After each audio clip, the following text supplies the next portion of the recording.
Hey, welcome in. Welcome to the Arrowhead Addict podcast. We are here coming to you live. Let me tell you, the dopamine, it's flowing.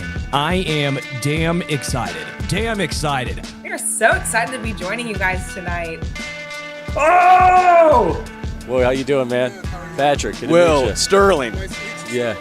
Super Bowl champion, two-time Pro Bowler, and Trent Green. Trent Green, how you doing? Hey, what's going on, guys? Oh, he picked it up! He picked it up! He's gonna score!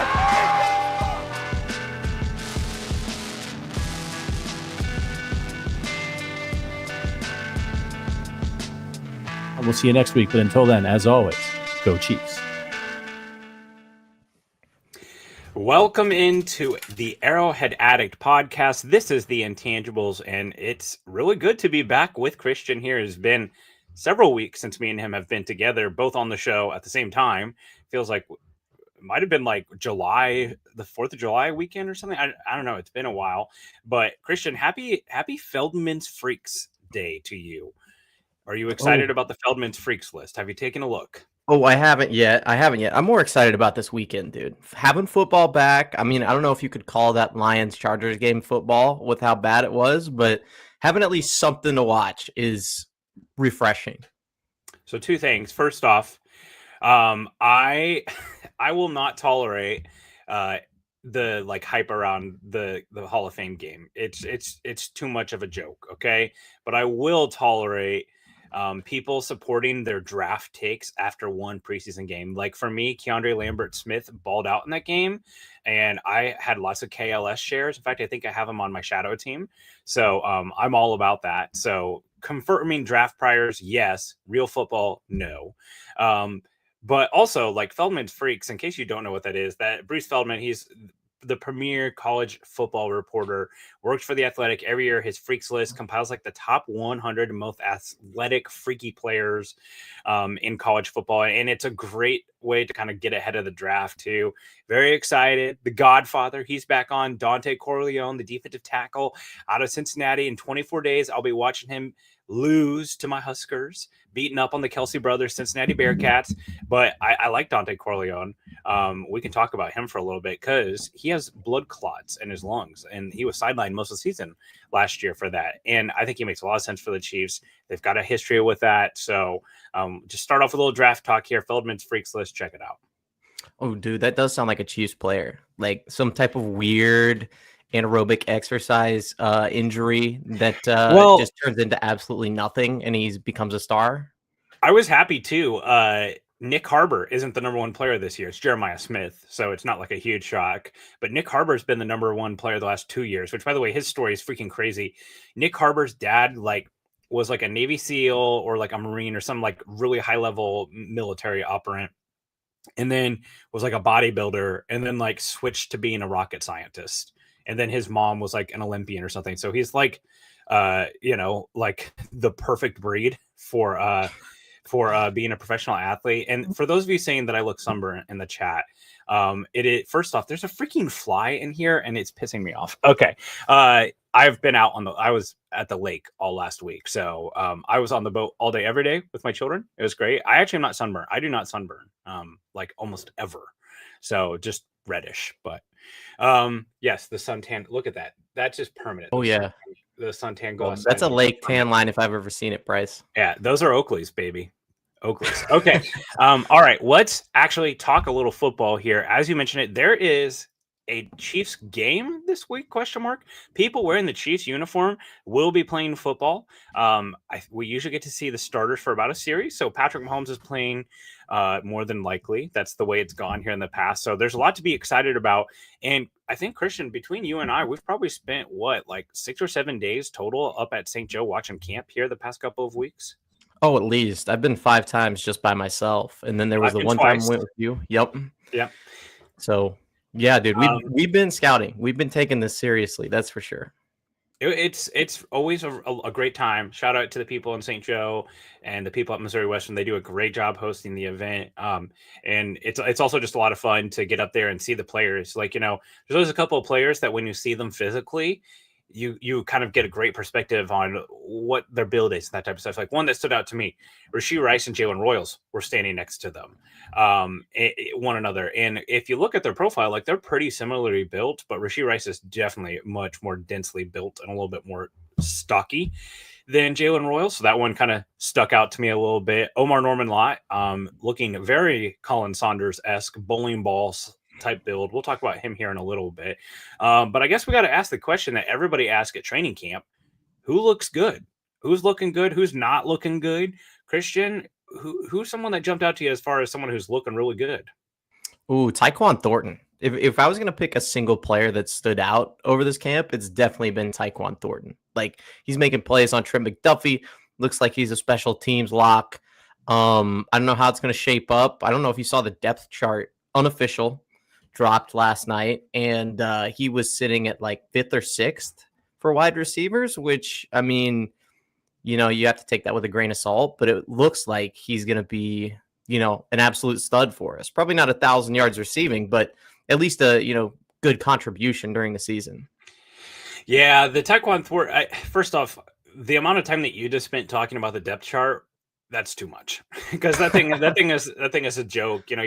Every year you have a team that has a quarterback competition and they put like Anthony Richardson or Daniel, like it's, I think the first depth chart that came out, Patrick Mahomes was QB3 when he was a rookie. And then like towards the end of the preseason, they put him as QB2 as the backup to Alex Smith. So really that's more time than it deserves to be talked about. What I will say about Tyquan Thornton, and, we've got some clips that we're going to be sharing here for the video people.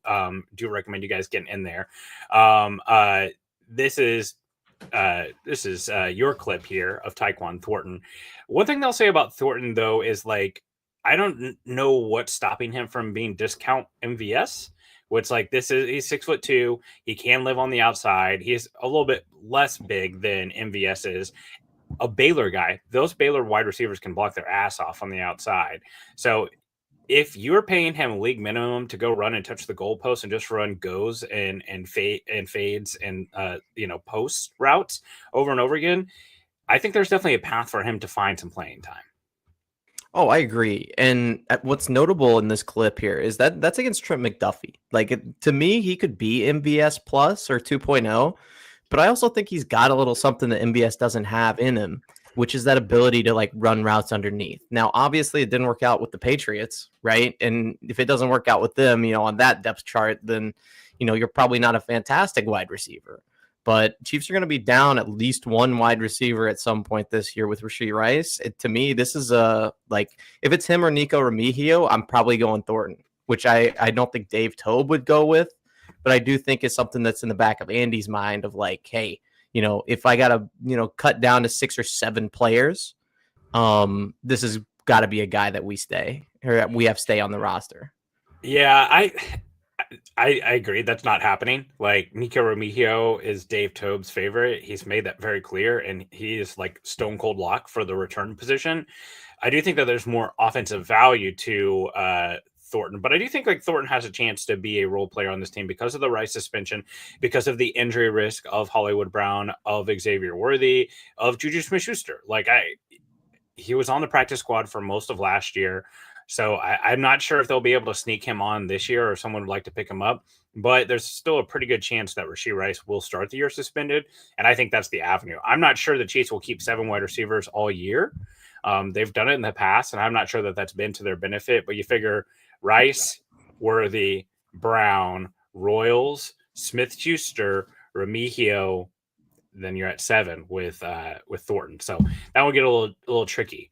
I think Nico Thornton has been playing some special teams, he's been as a gunner, which adds some value too. We've always talked about the back end of that wide receiver room. It's got to involve special teams because Worthy's not playing special teams, Brown's not playing special teams, Rice isn't. I don't think Royals is, Juju's not. So that's 5 right there that aren't playing special teams. Okay, let's go to a clip that I took here. This is going to be with Ashton Gelati, Kosiah Izzard, the UDFA out of Penn State defensive tackle, and Omarr Norman Lott. And first off, one of the things that jumped out to me out at camp was the size of Ashton Gelati. This is a guy that you kind of read up on him and look at the profile and stuff, and you think, okay, this guy's like a small bendy edge guy. But he's a lot more dense and a lot more thick than I thought he was. A lot more power to his game, and he's really going to town on this bag drill here. Keziah Izzard has always been advertised as, a physical specimen, and I thought he looked really good going through here.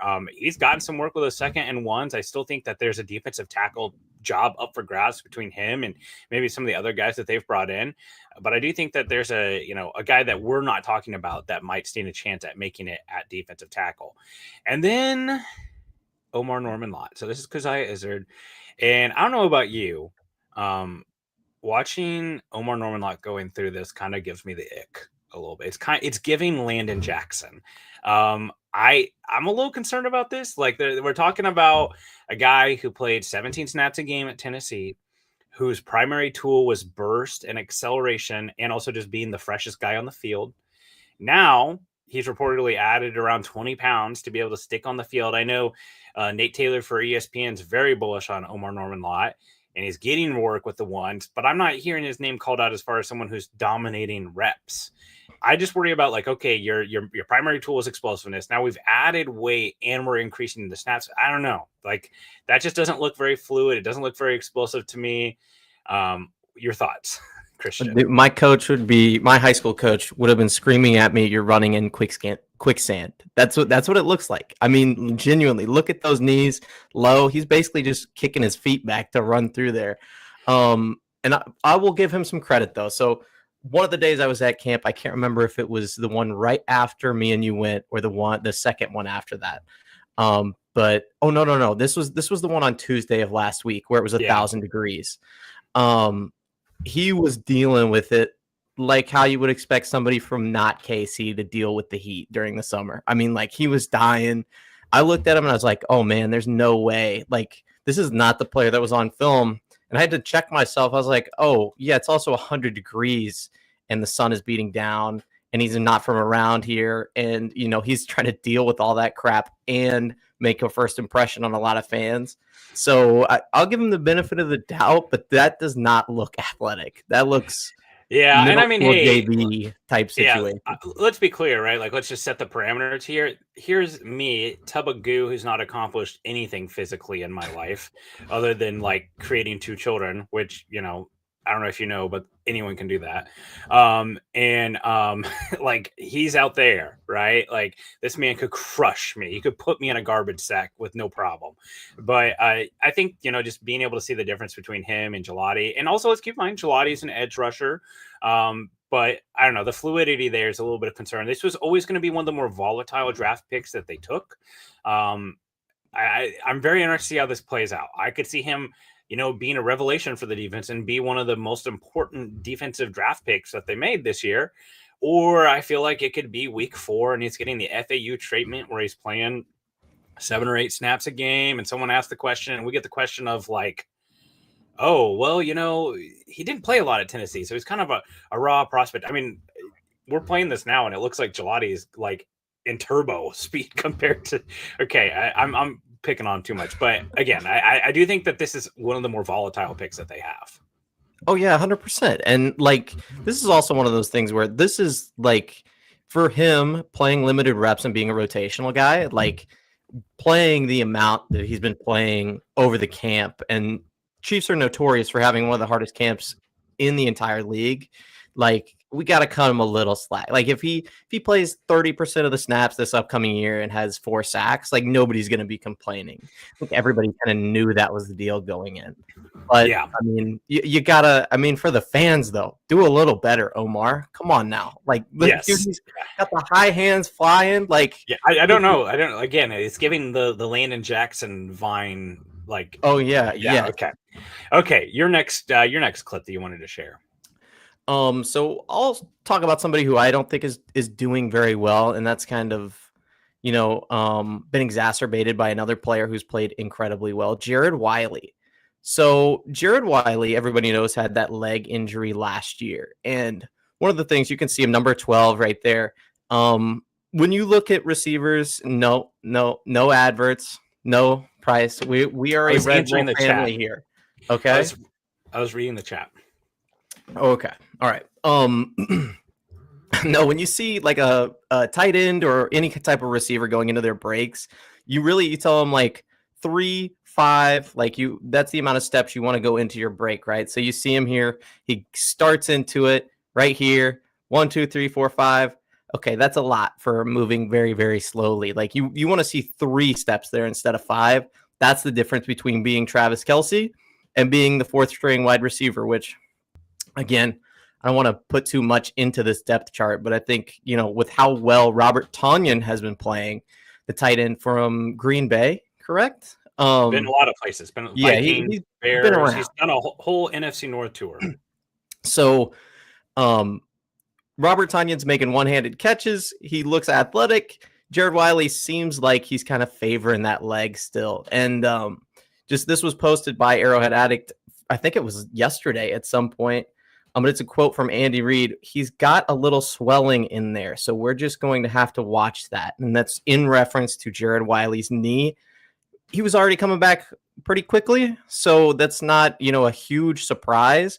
But it is something to watch where you go, hey, we're grading players. We're trying to cut down the roster. Like Jared Wiley, if you're not ready, you're not ready. But, we got to protect Patrick Mahomes. We got to give him as many weapons as we can. Like, you just can't play on Sunday if that's what it's going to be. So I do think he'll get better, but it is one of those things to watch where you go, this was an investment.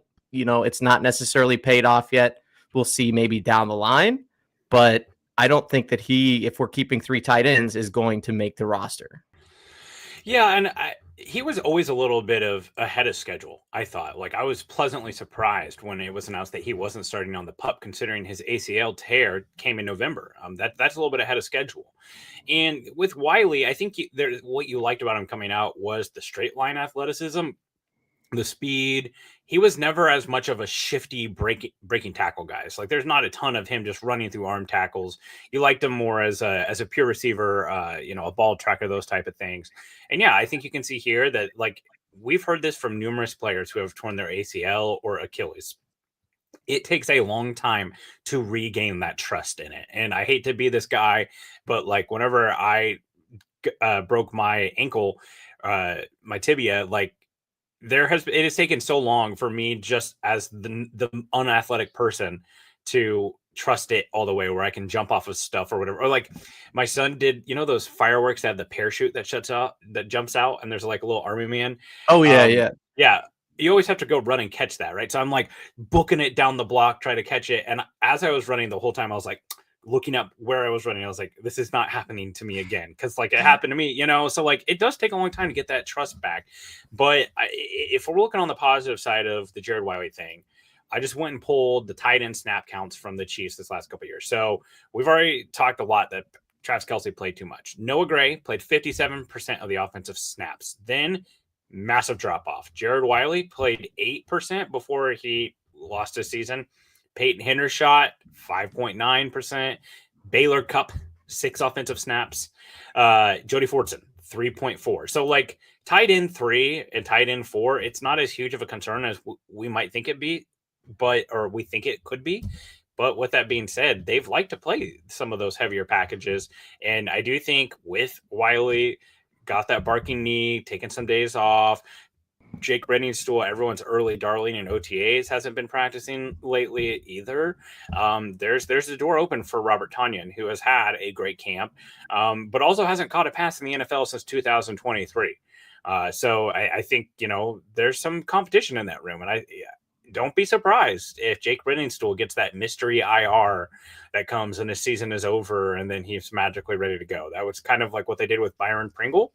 They've done that with Jody Fortson, I think, in the past too, where it's just like, oh, darn, he's hurt. No one can claim him. And, we'll give him another shot next year. But yeah, Wiley's knee, it's something to keep an eye on. Yeah, 100%. Slam and Sammy Joe put here in the chat, 5 running backs, 5 tight ends. Who's going to be our fullback out of them? I think that's Carson Steele, obviously, right? I mean, we're not going to keep a tight end as one of those like Juwan Johnson type of situations from the Saints, right? I don't think that they'll have 5 tight ends. I would be shocked if they kept 4 tight ends is quite a lot, especially like I think you're looking at that back end of the tight end room and the fullback position as your one or the other. You're either keeping 4 tight ends or you're keeping 5 running backs, and that 5th running back would be a fullback hybrid with Steele. But to your point, I don't know about you, I did not see Carson Steele once put his hand in the dirt the entire time I was out at practice. He was running with the 3rd team as a pure running back. And I think that limits his path to making the roster. Obviously, the lack of burst and the ball security issues are a question with him. And the Chiefs have run without a fullback for a couple times here. So I think if it came down to it, they're probably more likely to keep 4 tight ends than they are to keep 5 running backs. Yeah, I agree. I mean, who was it? Michael Burton was the last fullback that we had. The last true fullback. Yeah. There's several formations that you can go and look in the playoffs where the Chiefs have Kareem Hunt line up as a fullback, and then they have Pacheco out there, and then they kind of have that like dual option where they can, hand it off to him or turn around and hand it to Pacheco as outside zone or something like that. So they can emulate that a lot of ways. Noah Gray's been back there before. I mean, heck, we've seen Blake Bell take snaps from under center. I never wanted to see it again, but it did happen. Okay, cool. Let's go to my next clip here. So Josh Simmons, we've got to talk about him. Me and you have not really. We were together in St. Joe, but we weren't on the mic talking about this. Josh Simmons saves man from burning building. Josh Simmons invents world peace. Josh Simmons, saves the stock market. Like everything Josh Simmons has done has been perfect. This first clip here, though, I'm actually glad to see this. So this is him versus Charles Omenihu. And I think at first, and something we're seeing a little bit more in practice, Josh Simmons just came out and was just throwing heat, just, shutting people down versus the last couple of days. There's been a few more clips of him getting beat here. I think this inside move from Omenihu gets him a little bit. Now, also keep in mind, I think I'm not sure who Kingsley has there. I'm struggling to see who he has, but I think maybe he was hoping to get some inside help from Kingsley. He doesn't get it, but I like seeing this a little bit from Simmons. I want to see Simmons get challenged, face some of the best rushers they have, because it is very apparent that he is a left tackle. Day one, he is going out there as a starting left tackle. And the Chiefs, they have a whale of a schedule in the opening part of the season. So you want to see Simmons be challenged here. So this is a good rep of best on best. And even here, like, let's keep in mind here, like we can, count the seconds or whatever. This still isn't a terrible rep because he's got the foot speed, the mirroring ability, his athleticism. You do not see him get bent up the arc. You go back to who's the best left tackle the Chiefs have had since Eric Fisher, Orlando Brown. As hard as it is to say that, you know how many times up in St. Joe you just saw him get cooked around the edge all the time where he's waist bending and just doesn't have the foot speed? You do not see that from Josh Simmons. If he's not going to be beat around the outside here, that's 3.5 seconds right there. That's enough time for Patrick Mahomes to get out of the pocket or to make a pass in time. And then that's not even including, like, is there help from the guard? Is there a chip from the running back? So I like this. The next clip here is a little bit more provocative, a little bit more fun. I posted this and Seth made a great point. Josh Simmons is over here on the left side. And I keep in mind this from the goalpost. It's not the best angle. But Josh Simmons just erases the player from this play. Oh, there he goes. He's gone. Josh Simmons in the pit. Look at that pocket. Now, we'll also just kindly forget that Patrick Mahomes throws an interception here to Drew Tranquil on this play. Like, that's fine. We're over that, right? But just Simmons just erasing Mike Dana from this play as a nice pure drop back with a play action. Ugh. You love to see it. So Josh Simmons, like I said, like saves cat from tree, saves kid from burning building. Like everything is just as encouraging as it can be. And I think right now, more than anything, more than every training camp clip you can find of him throwing right jabs to Ashton Gelati, the fact that he goes out every single day and we're not seeing that regression with the knee. We're not seeing him come out with a sleeve on his knee or take a day off like we're seeing with Wiley, right? That's that. If you told me that would be a huge, huge advantage. So I'm very happy with Josh Simmons and how all that's going. Oh yeah, 100%. I mean, he's been an absolute stud. And Matt Verderam made a great point the other day. I'm trying to remember what podcast that was, but he said there hasn't been this much hype around a player since Patrick Mahomes. And I think that's fair to say. Like when Patrick Mahomes was coming out, there were people screaming his name. This is like, we got to dial it back so that, the defense has an actual shot and they're not demoralized every play. Like we're getting that type of hype around Josh Simmons. And if you go back to the first play, what you have there, so we have two guys crossing. It's a cross blitz. And so what ends up happening there is it just seems like a miscommunication, which we're going to talk about the whole left side of the line a little bit later in the show. But that's pretty common especially for guys who it's first year working with each other. Like we talk about communication along the offensive line is a huge deal. That's trading it off. That's saying, hey, Josh Simmons, you have a Minihue. Kingsley, you've got Mike Dana. Like we're switch it up, make it easier. That comes with time. Like that to me, if you looked at that and said these guys aren't going to be good, I think you would be not necessarily being dishonest, but maybe just not well informed if they were not going to play well based off of that clip alone. But what's awesome here about Josh Simmons and Kingsley Suamataia is you see the power. Like that's one thing that we looked at with both those players. Like, hey, these are guys that are like legit athletes. They're not, the LDTs or the Jason Kelce's of the offensive line where maybe they're quicker more than they are strong. Like Kingsley's built, he's Samoan, so he's strong as hell. And then Josh Simmons, he played at Ohio State as an offensive lineman. Yeah, he's going to be beating the hell out of people. So that it's incredible to see them like maybe not, going coagulating, bringing each other together, playing as well as cohesively. That's the word that I was looking for. As they could be. But I want to address this comment here in the chat, and this is a really good question because I think a lot of people have the same question. I feel dirty reading this name. Crazy Cream Chief brings to the point that Suamataia had a lot of good talk at left tackle summer. How is this different? Couple of things. Let's remember left tackle last year was a battle between him and Wanya Morris. Wanya got hurt pretty early in camp and bounced in and out of the lineup. He almost won the job by default. Kingsley did. And then my remembering of the Kingsley Suamataia hype was more of he's playing next to Joe Tooney. And even then I came on this very podcast and talking about like, I feel like they'll sign Donovan Smith any day now. And then because the question was like, this is a second round pick. There was a lot of questions about the true pass sets from him, which was not very many considering the BYU offense. There was more encouragement and hoping, whereas you have, I feel like every day I go on and see a former Chiefs offensive lineman or just people who know offensive line, period.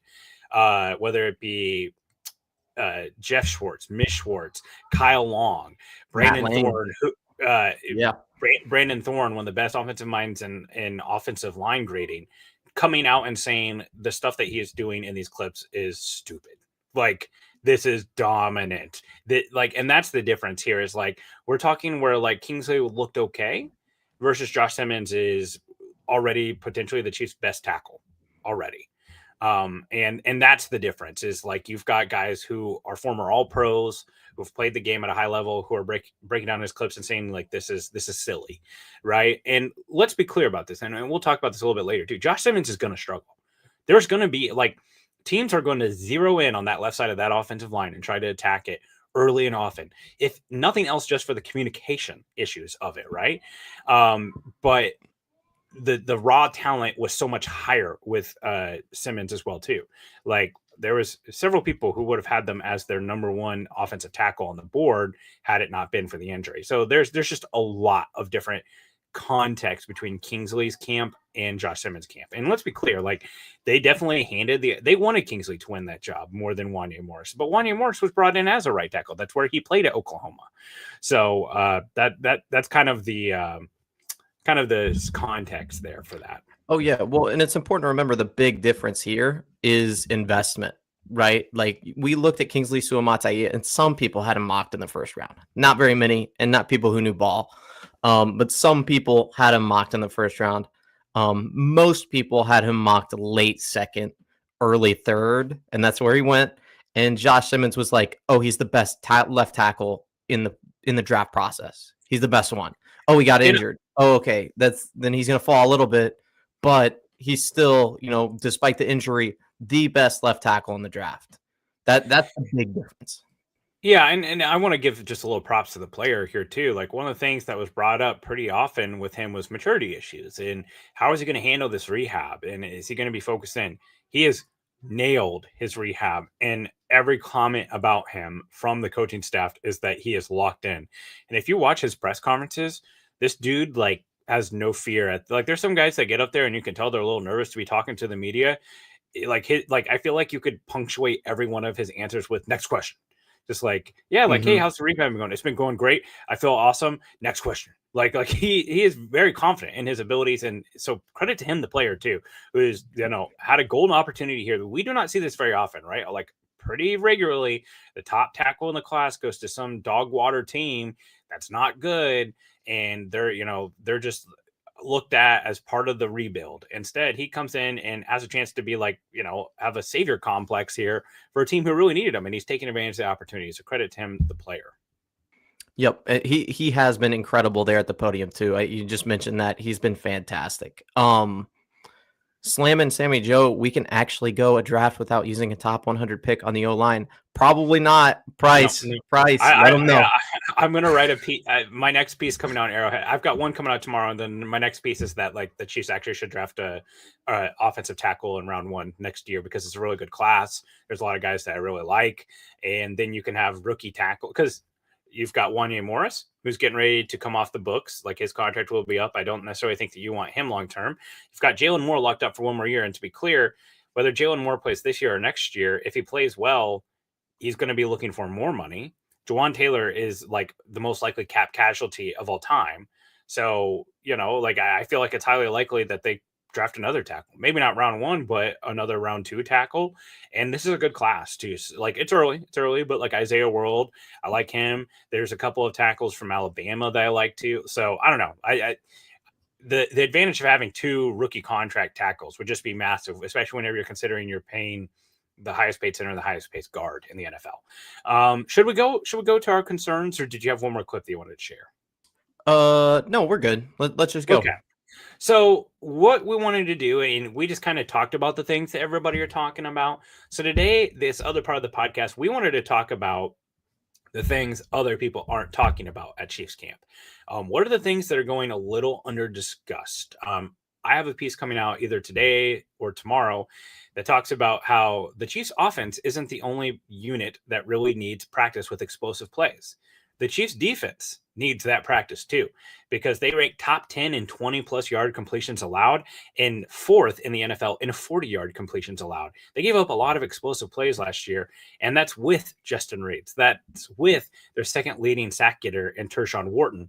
Now they're switching out a second-year safety is going to be the primary safety on the back end. And then, Kristian Fulton, he's not really playing. So that's kind of where I wanted to start here. This Kristian Fulton knee, it's got me worried. He has not played a single snap of training camp. Any optimism that you had around the secondary improving from last year, obviously considering the loss of Justin Reed, was you're getting an all-pro back in the slot and you're getting an upgrade at outside corner over Najee Johnson.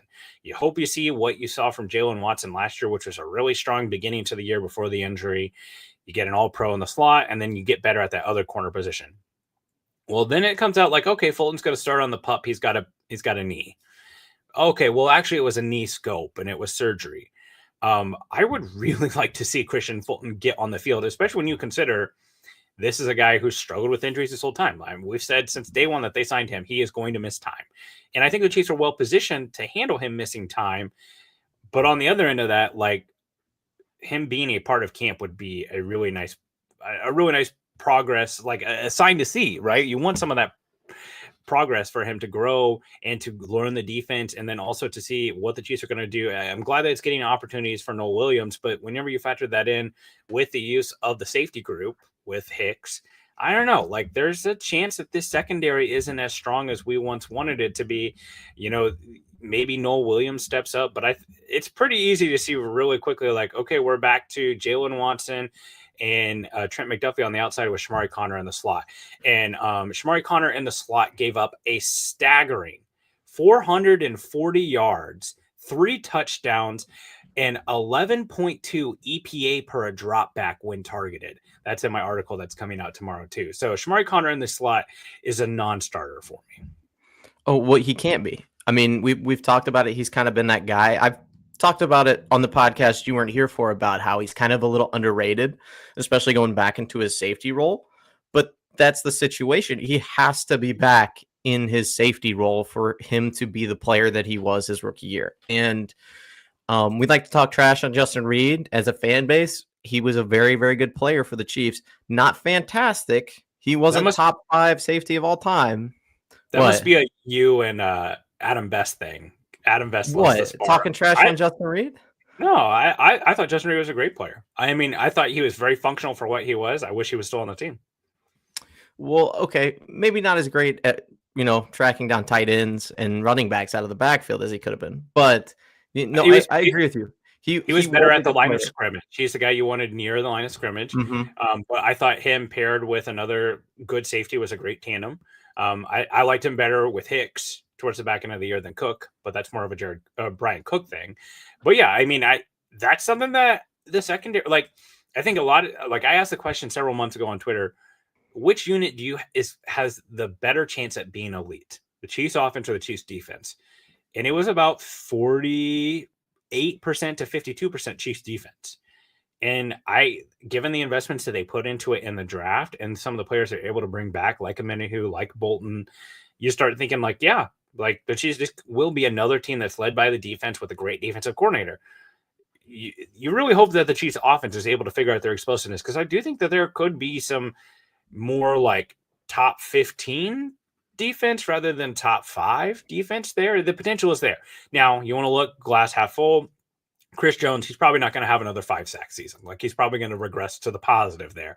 You like what you've seen from Karlaftis, maybe Omarr, Norman Lott takes the step. Gelati, you get a Amenahu, a full season removed from his injury. Brian Cook, a full season removed from their injury. Kristian Fulton will play. McDuffie back in the slot. And then it starts getting a lot better really quickly. But that's a lot of if. If there's too many ifs, that's where the concerns start coming. So that's my first concern. Kristian, what's something that's kind of sneaking up on you? Something that you think people aren't talking enough about?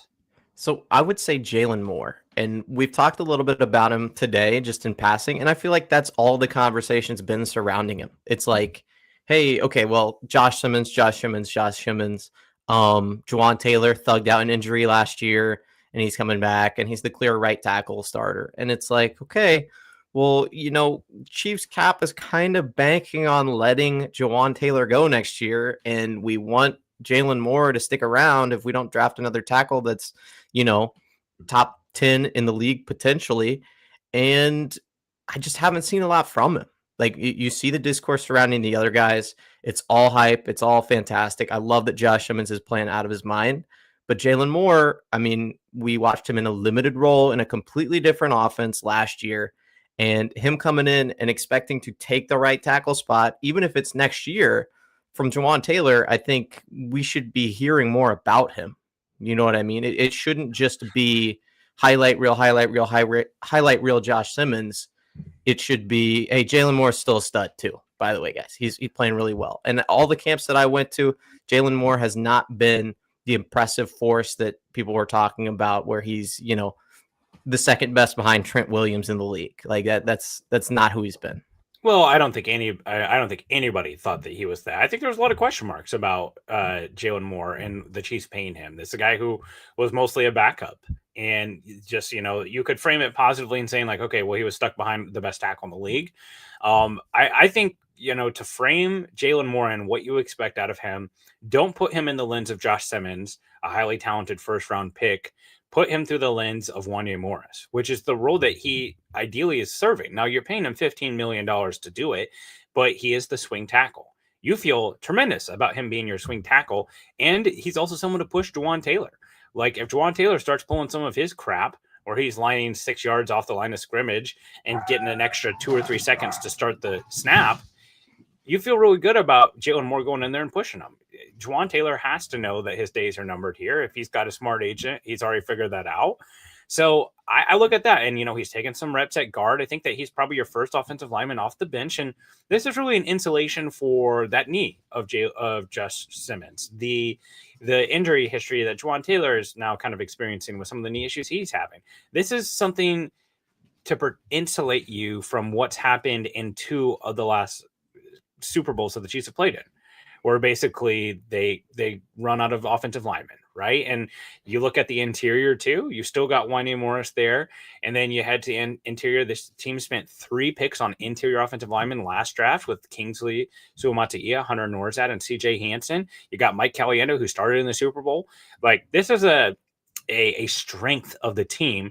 Yeah, I agree. Jalen, I don't think anybody's going to confuse Jalen Moore for Penei Sewell out there, but the fact that him and Juwan Taylor are splitting reps with the ones, which is how it was when I was out there, I would come away encouraged by that. The only thing I would say is I would like to see him work at the second team at left tackle some, just in case Josh Simmons does go down. That's where he played predominantly. People forget, like, Josh Simmons actually hasn't played a bunch of, or not Josh Simmons, excuse me. Jalen Moore hasn't played a lot of right tackle. He's almost played exclusively left tackle.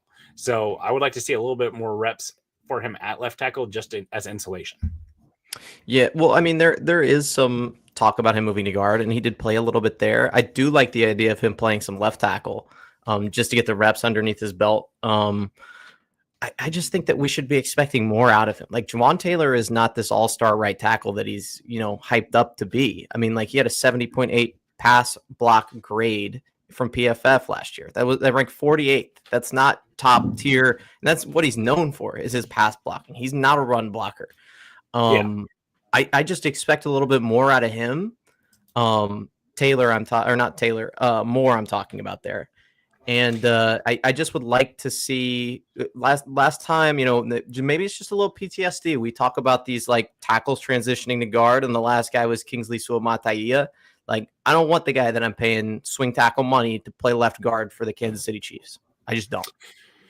Yeah, and I mean, I think one of the things too to question is that scheme in San Francisco. It really, really helps tackles. I think Andy Reid asked a lot of his tackles, so there's concern there. And you brought up kind of my next concern, and that is the run blocking. So we already know that the Chiefs running backs, like I had a tweet that, some of my friends over at FTN, they retweet and it gets passed around to like the fantasy community. And it was kind of the rotation of the Chiefs running backs. And there was 2 reactions. One, of course, the fantasy person who's like, Brashard Smith has an ADP of 197. This is a total steal. The arrow is only pointing up on this talented rookie. And then the other reaction is like, this is just hot garbage. Terrible running back rotation where it's Pacheco and Hunt splitting the 1 reps about 50-50, and then Mitchell working in as the 3rd, and then Brashard Smith as the 4th, and Carson Steele like kind of definitively the back end of the running back room.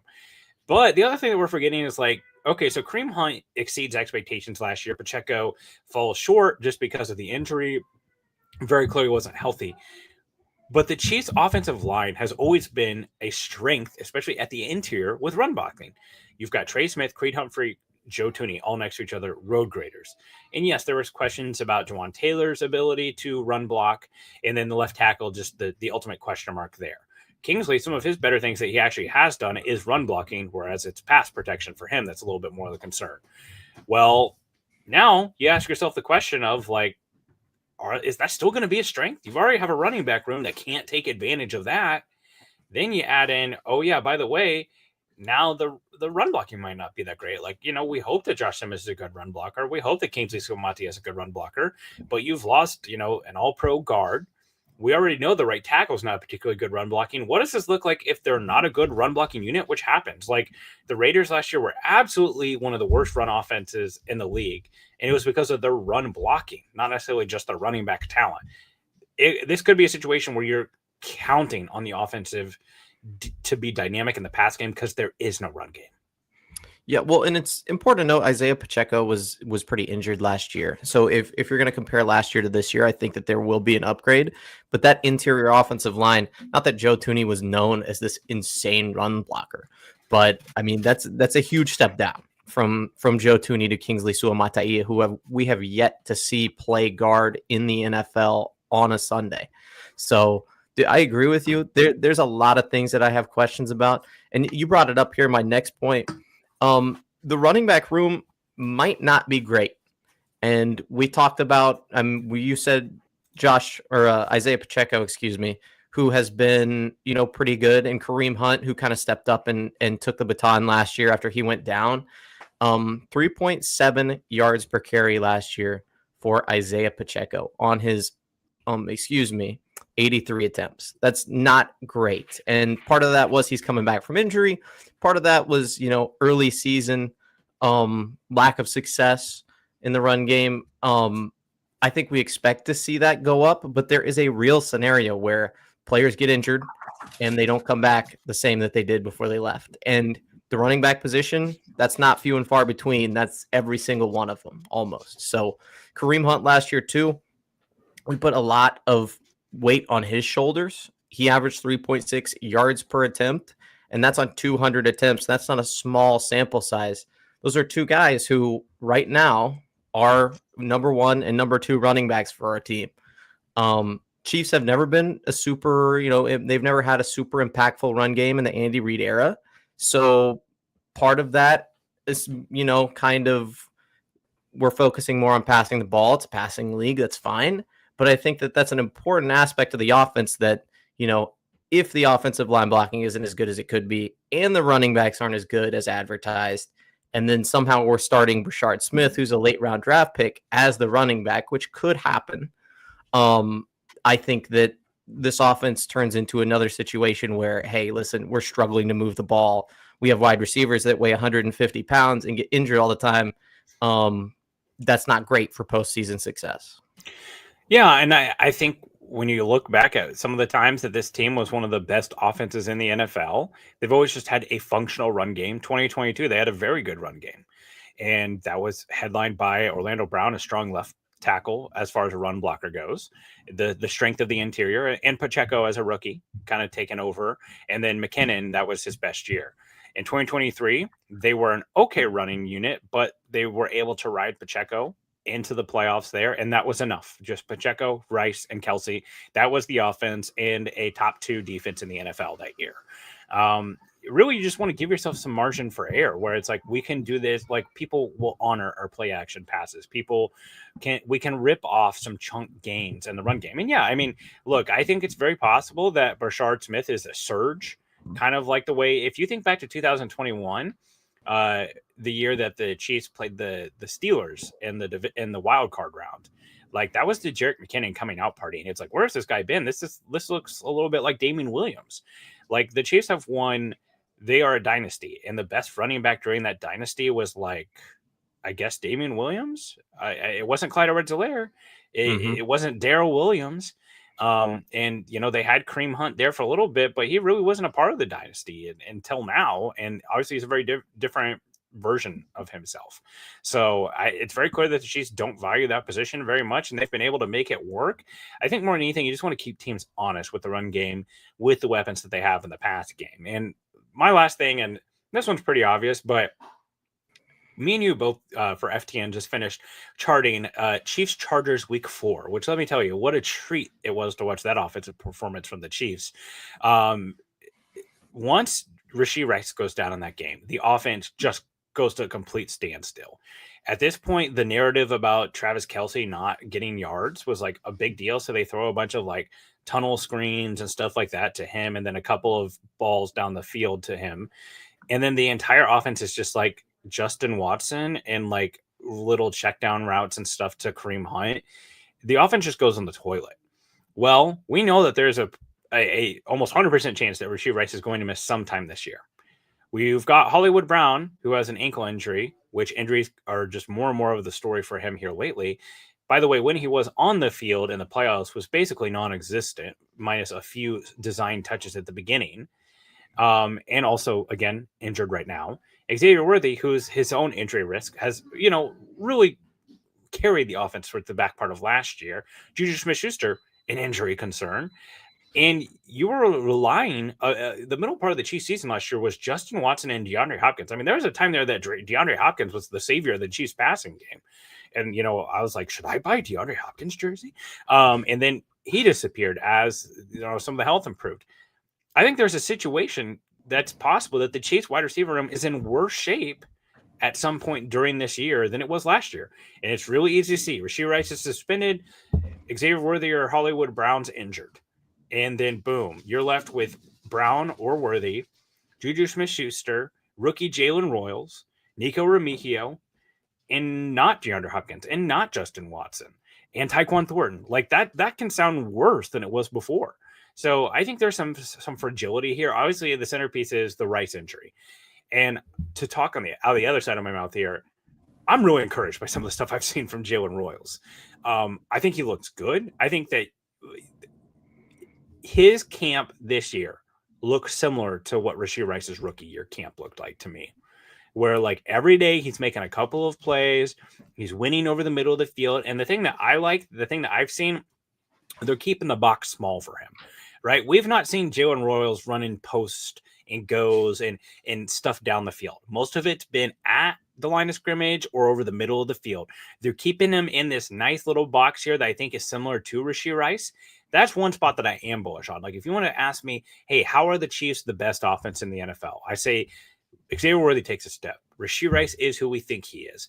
Hollywood Brown provides enough as a 3 or 4, and you've got Jalen Royals comes on who looks like a promising part. Like, yeah, it's like 500 yards, but it's a really exciting 500 yards as far as yards after catch, and then you just get a little bit more from Travis Kelce than you got last year. And then you just keep the run game honest. So I do think that there's some reasons for encouragement there, but I think there's some fragility to that wide receiver room that's just inevitable this season. Mm-hmm. I agree with you. And when you look at some of these free agents, you talked about, DeAndre Hopkins and whether or not he was going to be, we kind of fell back on him. There's not that guy this year. I mean, you look at Keenan Allen. Is he a guy that can come in and give you the types of reps that we were expecting from DeAndre Hopkins? Definitely not. Chris Conley, an old face, 33 years old. I don't expect he could come in. Gabe Davis. I know he played well against us in the playoffs for Buffalo, but he was not a fantastic receiver. Nelson Aguilar, who I thought was like 55 years old. It seems like he's been in the league for 1,000 years. Amari Cooper, almost the same. Allen Robinson, Devin Tompkins. Like, these are not players of DeAndre Hopkins caliber. Not that we couldn't trade for one, but that's what you're looking at as far as options midway into the season, or heaven forbid an injury happens or the Rice suspension comes out this week and he's gone for 8 or 10 games. And it's like, hey, we need somebody. There's not that guy out there, at least not right now. Now we could trade for Terry McLaurin and not use him how he would like to be used, and give him a $50 million per year contract, but it's probably not going to happen. Yeah. I just preventative action here in the chat. Your team, your favorite team, the Kansas City Chiefs or whoever, is not trading for Terry McLaurin or Micah Parsons, because both of those guys will be on the same team that they're on right now. Jerry Jones will pay Micah Parsons a day or two before the NFL season. He'll announce it an hour or two before the season opens against the Eagles, so that way they get their moment in the spotlight. They never walk away from a star because Jerry Jones wants to own the headlines. I have no idea what the Commanders are doing. You've got a rookie contract quarterback. Everyone they're paying on that. Is it that Terry McLaurin's not 34? Because they just seem to want to pay the oldest players. There's no reason for them to not pay Terry McLaurin. They will too. This is just a pissing match.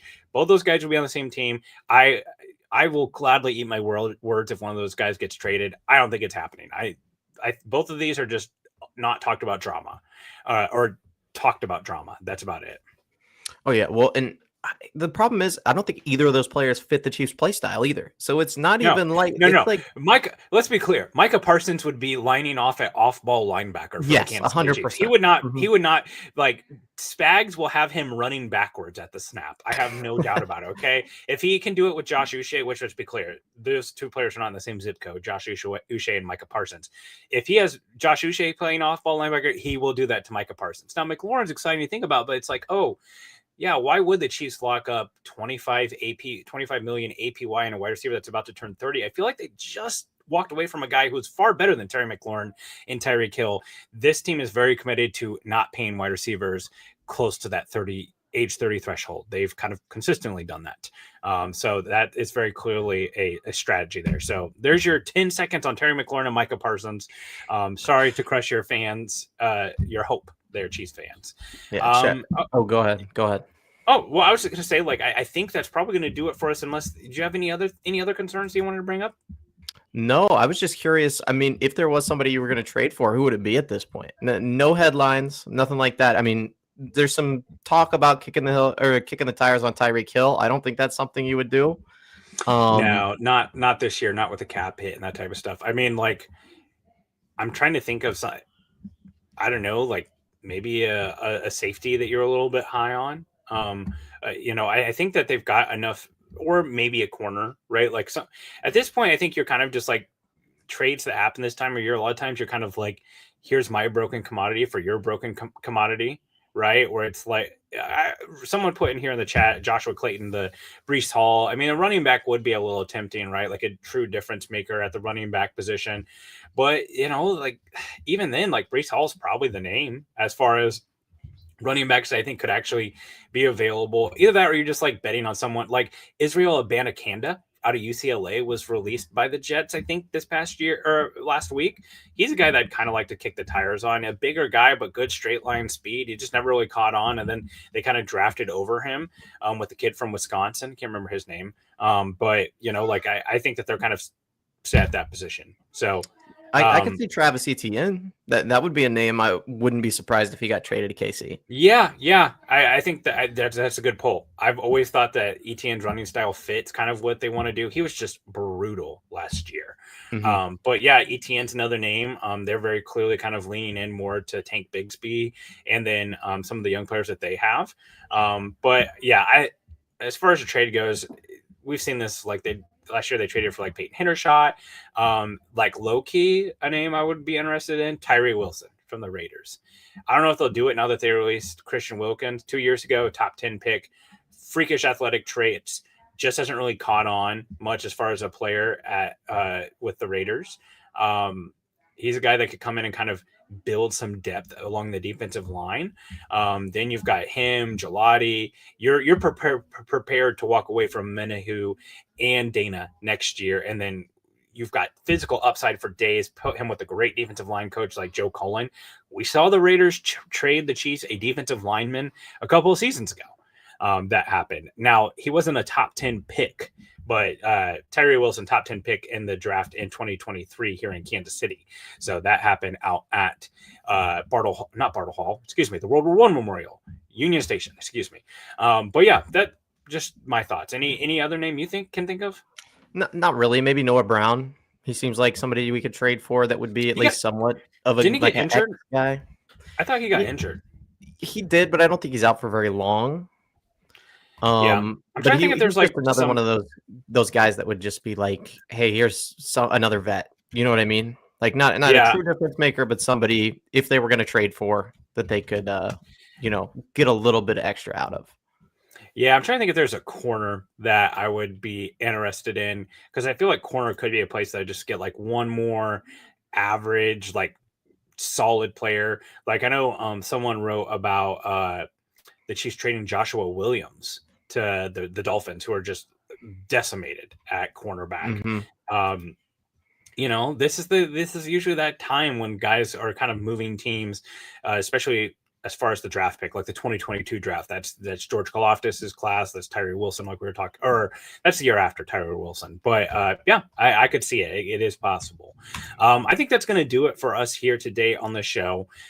We're starting up the Arrowhead Addict Fantasy Football League. So if you're a member of the Arrowhead Addict podcast, get in the Discord. We'll start that up here soon. And this is a great time to be a part of the show. We have shows every single day of the week.